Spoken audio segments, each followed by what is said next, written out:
যাও, আমার ছেলে প্রধান সাহেবকে ডাকতে গেছে, আসলে একেবারে কাটছাট করে তোমার মেয়েকে নিয়ে চলে যাবে। আসুন প্রধান সাহেব আসুন। হ্যাঁ কি হয়েছে রে? দেখুন না প্রধান সাহেব, জামাই কিরম আমার মেয়েটাকে মেরেছে। ওই মেয়েটা আর আমার শাশুড়ি আমাকে চেপে ধরেছে, আর ও আমাকে পেটে পেটে লাথি মেরেছে। আমি সময় মতন না দিলে আমার মেয়েটাকে মেরেই দিত। ওই মেয়েটাকে? ওই তো আমার সংসারে আগুনটা লাগাচ্ছে। আমি প্রেগনেন্ট বলে আমার স্বামী ওকে ধরেছে। আমি তোমাকে কি এখন বাচ্চা নিতে বলেছিলাম? এই তুই চুপ কর, এদিকে শোন। মাল তো ঘরে একবার রেডি করে রেখেছিস। ওই জন্য তো আপনাকে 5,000 টাকা দিলাম, ওকে পুরো ক্লিয়ার করে দিন, আমি যাতে বিয়েটা করে নিতে পারি। ঠিক আছে চল। দেখো, তোমার মেয়েকে যদি সংসার না করাতে চাও তাহলে একটা ছাড়পত্র নামা করে নাও।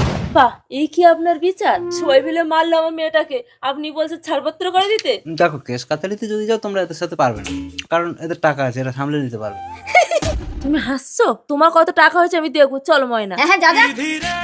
আরে ও তো ডিভোর্স না দিয়ে চলে গেল, তাহলে বিয়েটা হবে কি করে আমাদের? তুমি ভয় পেও না, ও ডিভোর্স না দিলেও তোমরা বিয়ে করলে কিচ্ছু করতে পারবে না। কেসটা তো হালকা ভাবে নিও না, একটা প্রেগনেন্ট মহিলার উপরে অত্যাচার করেছে, এই কেসে আমাকেও পর্যন্ত টান পড়তে পারে জানো। প্রধান সাহেব যত টাকা লাগে আমি দেবো, এই কেসটা মিটিয়ে দিন। মাইন্ডেড।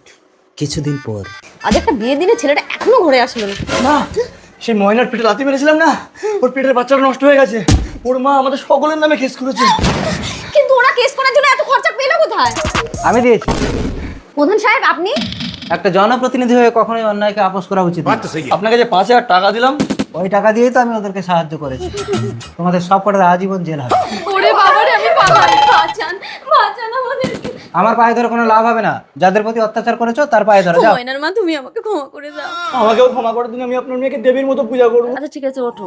মানুষ ভুল করলে ক্ষমা করে দিতাম। এ ময়না, যুদ্ধ করে কখনো ভালোবাসা জেতা যায় না মা, অ্যাডিস স্যার। চল, আপনি চলুন। প্রধান সাহেব আমাকে বাঁচান। নিয়ে চলুন এদের। চলে। বৌমা এই নাও চাবি, আজ থেকে এই ঘরের দায়িত্ব তোমার। দাঁড়ান অফিসার,